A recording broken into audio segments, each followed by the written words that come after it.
Sekarang itulah keluar saya istilah dulu 3 bubur panas yang sedang dihadapi Prabowo. Yang saya dapat informasi itulah ancaman yang terjadi di 13 Oktober di Solo. Sehingga Presiden Prabowo tidak berani mengangkat menteri-menteri yang tidak disetujui oleh atau kesayangan Jokowi. Nah, di situ saya mulai kehilangan arah. Bubur panas pertama yang saya katakan, bubur panas politik. Kekuasaan politik. Karena ada ancaman, kalau macam-macam maka dia bisa dilakukan proses politik. Yang kedua, bubur panas hukum, korupsi. Karena ini oligarki yang akan mengancam. Apa ancaman oligarki saat itu? Bahwa pada saat itu kita lagi rawan pangan betul-betul. Impor pangan lagi besar-besarnya. Dan itu paling gampang menjatuhkan pemerintah. Dan oligarki saat itu mengancam itu. Yang ketiga adalah hukum tadi, nah itu ekonomi. Yang ini adalah bubur panas hukum dan korupsi. Nah 3 bubur panas ini di depan Prabowo. Dan saya sudah menyatakan ini bubur panas biasanya dimakan dari pinggir, bukan dari tengah, Oke. Dan sekarang bubur panas ini pikiran saya dimakan secara bertahap. Kelihatannya dengan strategi tadi menggunakan Kejaksaan Agung sebagai motor depan untuk melakukan penegakan hukum, maka 3 bubur panas sekaligus itu dimakan di tengahnya. Bukan di pinggirnya lagi, di tengahnya. Dan tengah bubur panas itu ada di Solo. Di Solo. Nah, itulah saya katakan tadi, masuknya. Ingat, kemarin muncul tentang Budi Ari, tentang judi online. Kita tahu Budi Ari adalah bagian dari bubur panas Solo. Dirjen Budi Ari, Kominfo sebelumnya, Komdigi sekarang, sudah ditangkap Kejaksaan Agung. Sritex ditangkap Kejaksaan Agung. Jadi bubur panasnya 3 mangkok itu sedang dimakan sekarang.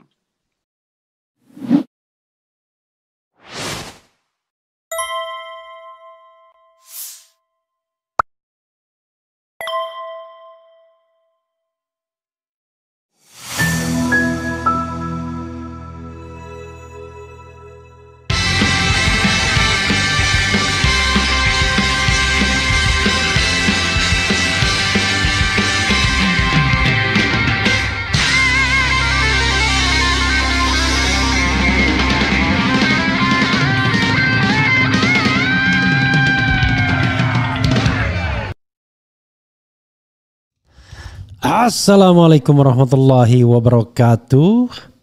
Sobat RH sekalian, jumpa lagi kita di channel yang keren ini.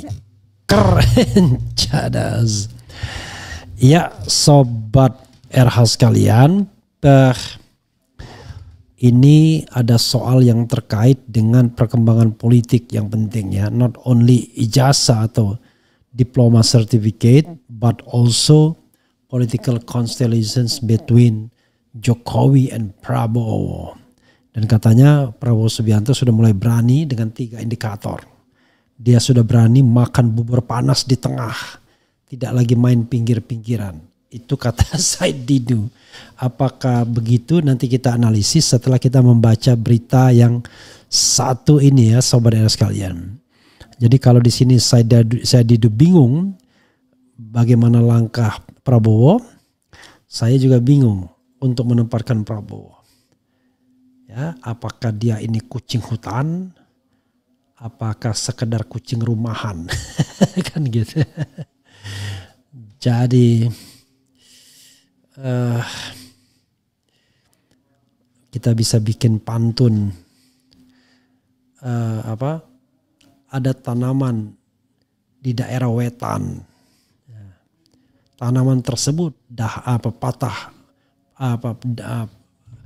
tanaman tersebut dipenuhi dahan.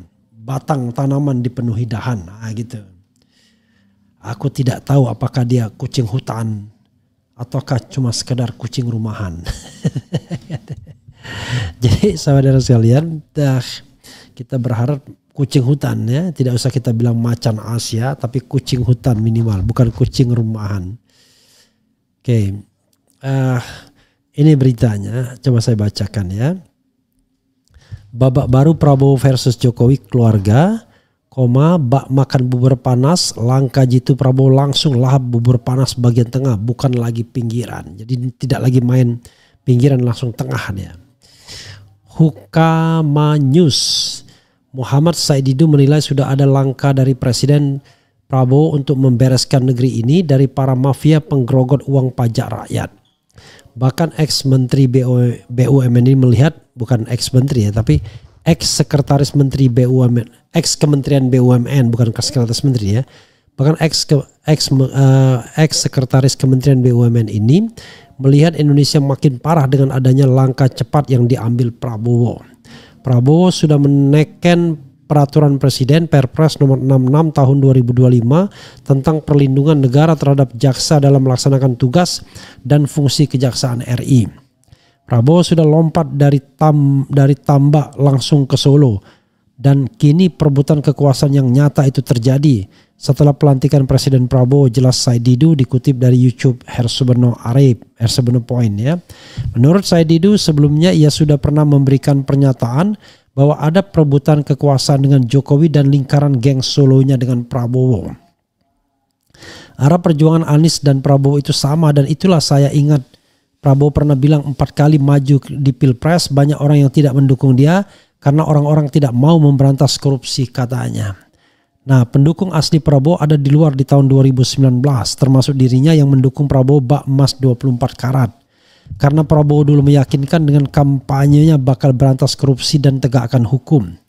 Tapi orang-orang yang anti Prabowo sekarang ada di sekarang ini, di lingkaran Prabowo yang dihadapi Prabowo. Simbol perebutan kekuasaan itu ada di Perintah 13 Oktober 2024 saat Presiden Prabowo sebelum dilantik di gedung DPR MPR menghadap Presiden Jokowi di Solo. Keluarlah nama-nama menteri, pejabat pilihan Jokowi, semua loyalis Jokowi. Di situ kita kecewa dengan Prabowo yang tak berkutik dengan Jokowi. Namun sekarang usai pelantikan menteri, Presiden Prabowo berpidato dengan semangat akan berantas korupsi dan kembalikan penegakan hukum. Oke. Kemudian di depan Jokowi termasuk di depan Gibran, di situ Prabowo menunjukkan dirinya berhadapan dengan Jokowi atas kerusakan yang sudah dilakukan Jokowi. Namun sayangnya Prabowo kembali melempem sampai keluar kata-kata hidup Jokowi, hidup Jokowi. Saididu sempat bingung dengan tindakan Prabowo dan menduga-duga apa yang sedang disusun Prabowo. Nah, keluarlah kemudian babak baru yang perang Sandi Yuda, Prabowo melawan geng Solo dan keluarganya. Dan kini istilah Saididu, Prabowo sedang memakan bubur panas, tidak lagi di pinggir mangkok namun sudah mencaplok di tengah bubur panas. Bagian tengah yang dimaksud Saididu adalah Jokowi dan geng Solo. 3 bubur panas dihadapi Prabowo sekarang ini, biasanya dimakan di pinggir bukan di tengah. Sekarang bubur panas mulai lahap mulai dari kejaksaan katanya. Apa yang terjadi saat ini sudah dilakukan Prabowo. Lihat saja Budi Ari kembali muncul dengan berita jatah 50% jatah judol. Kemudian penangkapan 5 orang ditetapkan tersangka di Dirjen Aptika. Budi Ari bagian bubur panas geng Solo. Lantas bos Ritek baru juga ditangkap Kejaksaan RI. Menurut saya bubur panas 3 mangkok sudah dimakan Prabowo yang kini sudah juga mulai menarget ke lingkungan menteri loyalis Jokowi yang banyak bermain di pertambangan. Oke, itu ya yang disampaikan Saididu, Muhammad Saididu yang mengaku melihat Prabowo bak emas 24 karat pada 2019. Padahal saya bilang yang namanya politisi podo wae ya. Kecenderungannya berkompromi. Tetapi kalau kita bicara mengenai masa depan bangsa, ya tentu kita selalu berharap pada presiden yang terpilih. Siapapun dia. Dulu kenapa saya mendukung Jokowi di 2014? Karena saya berharap Jokowi is a new hope, like Time Magazine ya, menjadikan dia cover, a new hope katanya. Tetapi ternyata tidak terjadi, bahkan he was a part of problem, not part of solution. Kita berharap kepada Prabowo, tetapi cara Prabowo megang kekuasaan adalah dengan cara mengkhianati pendukungnya. Itu yang jadi masalah. Dan kemudian tidak fight dengan Jokowi, melainkan melipir dengan kekuasaan Jokowi. Nah, ini menunjukkan Prabowo sangat kompromistis orangnya, dan kita tidak tahu sampai kapan dia mau berkompromi dengan anasir-anasir Jokowi dalam pemerintahan. Itu soalnya. Kalau dia terus berkompromi, ya kita tidak bisa berharap lebih dari itu. Sebenarnya indikatornya kan adalah reshuffle kabinet. Tapi bisa juga proses penegakan hukum. Sepertinya Prabowo lebih mengandalkan kejaksaan ketimbang kepolisian dan KPK. Kejaksaan secara teoritis kan itu orangnya Budi Gunawan dan orangnya Megawati Soekarno Putri, karena ST Burhanuddin itu adik kandung dari TB Hasanuddin, yang tidak lain adalah kader senior dari PDIP yang sekarang masih menjadi anggota dewan. Kedekatan itu ya pasti berpengaruh besar, tidak mungkin tidak. Nah, Prabowo melihat barangkali ST Burhanuddin ini sebagai faktor yang tidak dikendalikan Jokowi. Sehingga dia using kejaksaan untuk paling tidak menunjukkan kepada halayak, terutama pada para aktivis, bahwa he is serious in combating corruption. Ya, dia serius. Ya, jadi he is combating corruption seriously. Nah, pertanyaannya adalah tinggal apakah masyarakat percaya atau tidak, atau kita berpikir ini betul-betul serius atau tidak. Kalau kepolisian for the time being dia harus step by step, karena kepolisian sepertinya masih lebih mendengarkan Jokowi. Sigit Listio ditengarai masih loyal kepada Jokowi, walaupun kalau dibenturkan saya kira tidak akan, kalau misalnya disuruh memilih pasti Sigit Listio akan memilih Prabowo Subianto. Karena bagaimanapun biasanya ya para penguasa lah yang akan dipilih. KPK juga kelihatannya masih besar anasir-anasir JKW di sana. Itulah sebabnya sekarang yang bisa dilakukan Prabowo adalah using kejaksaan untuk menjalankan agendanya. Ada kasus besar yang sedang atau sudah dilakukan penanganan, termasuk kasus timah misalnya, Zarub Rikard dan lain sebagainya. Walaupun sekali lagi tetap kalau ketika kita menggunting di lipatan, tetap saja ada orang yang ketika kita melipat tetap saja ada orang yang menggunting di lipatan. Itu persoalannya. Jadi tim Prabowo sendiri belum tentu juga kohesif. Ada cohesiveness in combating corruption. Bahkan kita tidak tahu ya, kita tidak menuduh praduga tak bersalah. Orang yang menulis tentang peran tentara misalnya tiba-tiba ketakutan diteror seperti itu. Dan ini kan bukan hal yang baik bagi Prabowo Subianto. Jadi jangan sampai kemudian dia menyingkirkan geng Solo yang dianggap dalam tanda kutip bermasalah. Di situ ada jatah, ada premanisme politik, ya. Saya bicara premanisme politik, tapi tiba-tiba ternyata ayunan itu bandulnya itu ke arah lain dan kurang lebih sama. Yang bedanya adalah tadi dikontrol oleh Jokowi dan geng, sekarang dikontrol oleh geng Prabowo. Nah, kita tidak ingin begitu. Karena kalau terjadi begitu, rakyat yang sengsara. Kemarin dikatakan ditindas oleh kekuasaan Jokowi ya, dan gengnya, sekarang punya potensi ditindas oleh kekuasaan Prabowo dan gengnya. Sikap anti kritik misalnya Sobat Era sekalian, itu juga menunjukkan bahwa kekuasaan tidak siap. Jadi kalau kita balik lagi ke kasus ini, apakah Prabowo sudah berani sekarang ke pusat kekuasaan geng Solo, makan 3 mangkok bubur panas dari tengah, tidak lagi main pinggiran atau ditiup-tiup dulu? Kita harus menunggu. Karena tadi langkahnya zigzag. zigzag, zigzag, zigzag. Begitu kita lihat Kunto dibatalkan, wah Prabowo kelihatannya sudah mulai menunjukkan taringnya.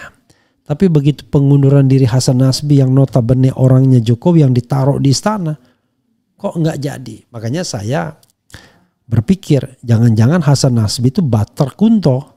Jadi biar geng Solo tidak terlalu marah, ya sudah. Hasan Nasbi tetap dipertahankan sebagai perwakilan Jokowi di istana untuk supply informasi barangkali. Tetapi Kunto balik lagi pada jabatan semulanya. Padahal jabatan yang membuat dia harus pindah itu jabatan yang tidak ada kerjaannya alias non-job. Jadi jabatan sebagai apa tadi ya, tenaga ahli atau staf ahli itu, ya itu kalau staf ahli masih ada kalau tidak salah, tapi yang diberikan ke Kunto itu jabatan non-job kata teman saya yang pengamat militer. Jadi saudara sekalian, saya kalau ditanyakan apakah Prabowo sudah berani makan bubur panas, terus terang bingung saya menjawabnya. Kenapa bingung? Karena random sekali sikap Prabowo, random. Tapi in general, I'm not satisfied. Sebenarnya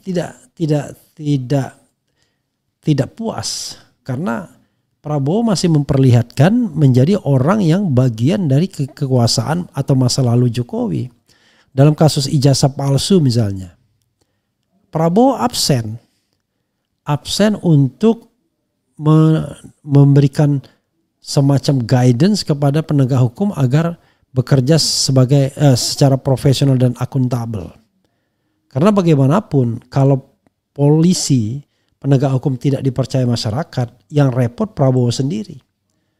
Karena notabene dia sebuah institusi yang langsung berada di bawah presiden. Dan bisa diandalkan presiden untuk menjaga Kamtibmas, ya. Tidak hanya soal penegakan hukum. Tapi kalau ternyata ada distrust ya in society terhadap penegak hukum ini, ya Prabowo yang kena getahnya. Karena itu saya belum melihat langkah Prabowo yang firm bahwa dia ingin menghilangkan anasir-anasir kekuasaan Jokowi di dalam tubuh kabinetnya. Cuma begini saudara sekalian, satu kredo dalam politik yang sudah pasti, postulat yang sudah pasti adalah yang namanya kekuasaan itu tidak pernah ingin berbagi. Jadi tidak ada penguasa yang ingin berbagi kekuasaan lalu punya dua matahari kembar. Nggak mungkin. Matahari harus satu. Sehingga matahari satunya harus diredupkan. Tidak ada matahari kemudian dua-duanya bersinar tapi cuma hanya didasarkan pada pengakuan. Tidak boleh pengakuan. Betul-betul harus satu matahari tersebut. Nah untuk menjadi matahari satu itu, matahari satu yang lainnya harus diredupkan bila perlu dimatikan. Apakah ini yang sedang dikerjakan Prabowo? I don't know exactly. Tapi jangan lupa watak kekuasaan itu sama. Makin lama dia berkuasa, maka makin ingin dia mengambil semua kekuatan, menyerap energi kekuasaan, kekuatan yang ada di seputar dirinya mulai dari lingkaran dekat sampai lingkaran yang terjauh. Sehingga tidak heran misalnya ada upaya Prabowo mengangkat Hakim Agung misalnya, melakukan semacam pelantikan atau pengambilan sumpah atau apapun di presiden. Karena beda sama Hakim Mahkamah Konstitusi. Hakim Mahkamah Konstitusi mengucapkan sumpah sendiri. Kalau Hakim Mahkamah Agung sepertinya masih ada keterlibatan presiden, keluar SK presiden dan lain sebagainya. Semua keluar SK presiden karena itu administrasi pemerintahannya ya untuk duit dan lain sebagainya. Tapi saya tidak tahu ya, Hakim Agung itu sepertinya sekarang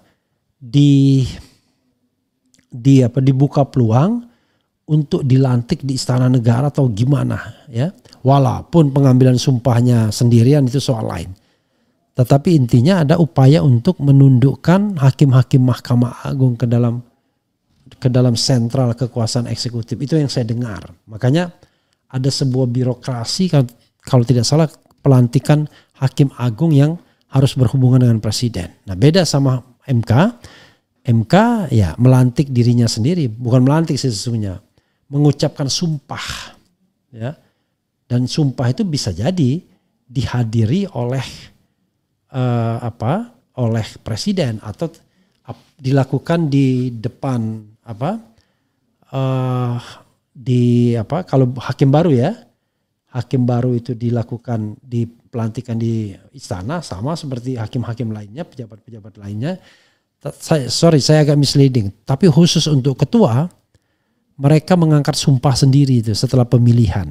Jadi mohon maaf saya. Jadi dari sisi administratif ada Kepres. Nah di dalam Kepres itu kemudian kalau tidak salah mengucapkan sumpah ya. Yang di pengucapan sumpah. Nah setelah itu nanti pemilihan hakim konstitusi, tetapi presiden tidak lagi terlibat dalam hal itu. Tapi kembali lagi bahwa apakah iya Prabowo sudah berani makan bubur panas di tengah? Saya merasa heran ya sebenarnya. Apa yang membuat Prabowo tidak berani dengan sosok seperti Jokowi? Seorang sipil, ya dari sisi fisik pun tidak menakutkan, tapi itu kan bukan ukuran. Tetapi maksudnya adalah harusnya kan tidak memiliki kekuatan yang signifikan dibandingkan seorang jenderal seperti SBY misalnya.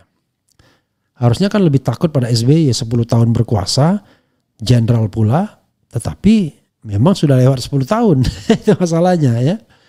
Dan bahkan mempertahankan partainya untuk menjadi nomor 2 atau nomor 3 saja belum mampu atau tidak mampu. Nah, Jokowi bisa mempengaruhi banyak hal. Terakhir soal ijazah palsu. Kelihatan betul dia membuat Bareskrim sebagai bunker untuk menyelesaikan problem ijazah palsu ini. Yang diduga palsu ini. Jadi Sobat R sekalian, sekali lagi ya. Ini menarik kita lihat ke depannya. Karena ketegasan Prabowo untuk menyingkirkan atau menjauhkan Jokowi dari orbit kekuasaan ini akan mengubah semua konstelasi. Contoh penegak hukum masih berani bermain-main karena dilihatnya Prabowo juga tidak tegas terhadap Jokowi. Menteri-menteri yang pro Jokowi masih bertandang, masih sowan, itu juga karena Prabowo belum menunjukkan ketegasannya atau ketidaksukaannya. Sehingga orang masih berani untuk dual loyalitas. Sama seperti pendukung-pendukung Jokowi yang kemudian nempel sebagai pendukung Prabowo. Jokowi mania jadi Prabowo mania. Kemudian macam-macam lah. Ada organisasi seperti misalnya Projo yang di dalam beberapa kesempatan justru menjadi juru bicara pemerintah. Itu menunjukkan bahwa untuk sementara orang di lingkaran dekat Prabowo tersebut termasuk juru bicara swastanya adalah orang-orang yang mendukung Jokowi dan bahkan memusuhi Prabowo pada perhelatan 2014-2019. Termasuk para pensiunan jenderal sekalipun. Even seperti Luhut Binsar Panjaitan yang jelas-jelas bicara mengenai jenderal pecatan dan lain sebagainya. Sobat RH, coba kita bacakan komentar Sobat RH terkait dengan isu ini ya. Strategi bubur panas tidak lagi dari pinggir-pinggir tapi langsung dicaplok di tengah ya. Oke. Waalaikumsalam Bang Refli, keren cadas. Joko akan habis. Kemudian Budi Ari, belum ada isu Bang RH. Intinya masyarakat tidak percaya sebelum pengujiannya secara terbuka dan masyarakat juga ingin tahu proses ujinya bukan tiba-tiba keluar hasil. Oh ini soal ini ijazah ya. Kemudian coba kita lihat lagi ya. Kemudian emang jago banget kalau OP.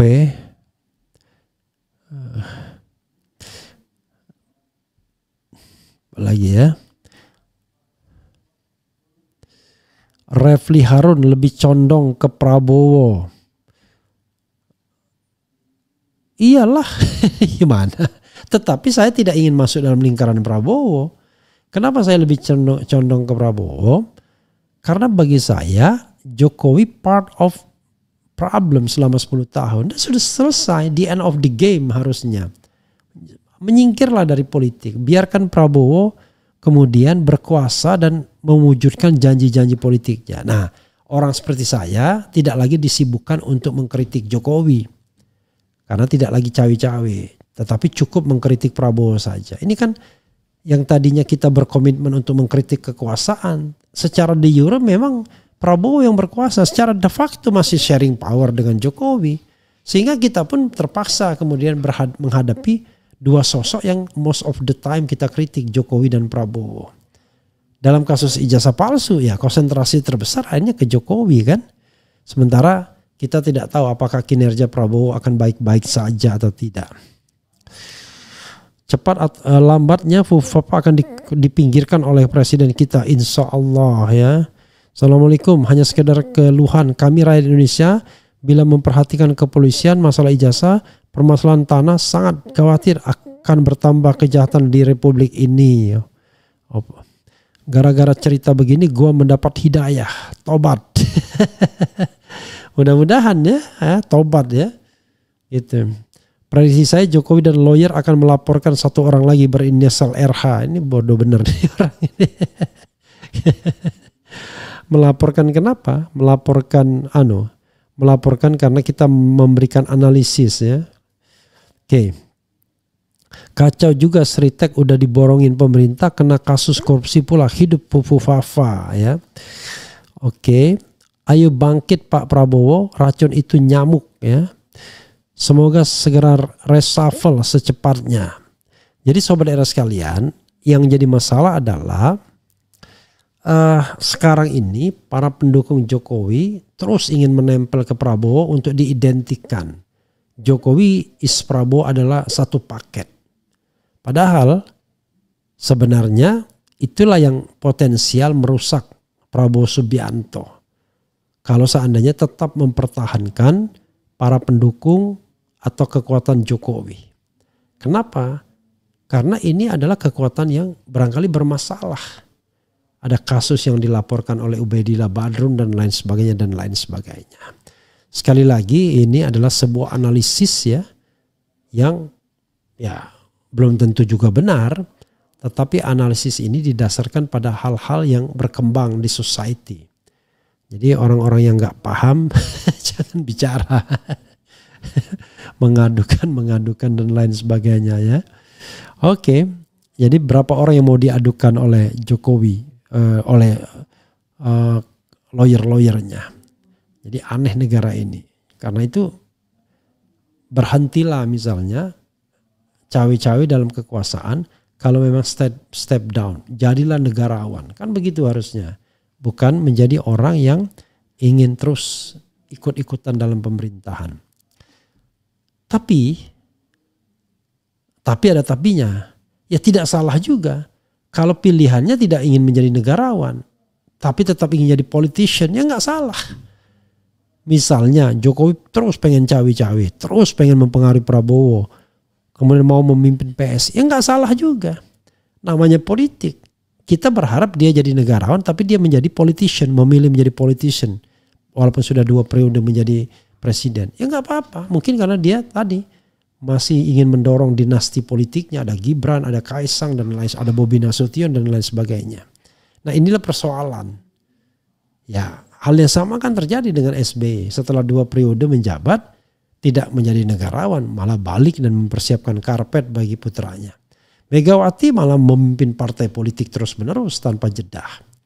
Jadi sebenarnya sekalian, menjadi politisi dan negarawan itu soal pilihan.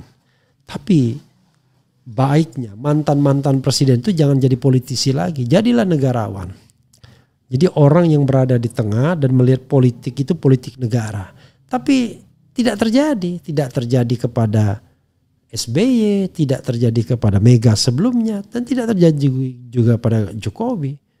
Masih ingin tetap mengendalikan politik. SBY mengendalikan Demokrat, Megawati mengendalikan PDIP, Jokowi mengendalikan kekuatan baru yang dia mix up mungkin antara PSI dan loyalis pendukung dia. Padahal mereka semua orang yang sebenarnya tidak punya kans lagi, baik by law maupun secara de facto. Ya, by law itu tentu SBY dan Jokowi, tapi de facto itu Megawati. Begitu sobat era sekalian ya. Mudah-mudahan ini bermanfaat dan kita cukupkan dulu analisisnya ya. Wassalamualaikum warahmatullahi wabarakatuh. Keren, cadas, cia.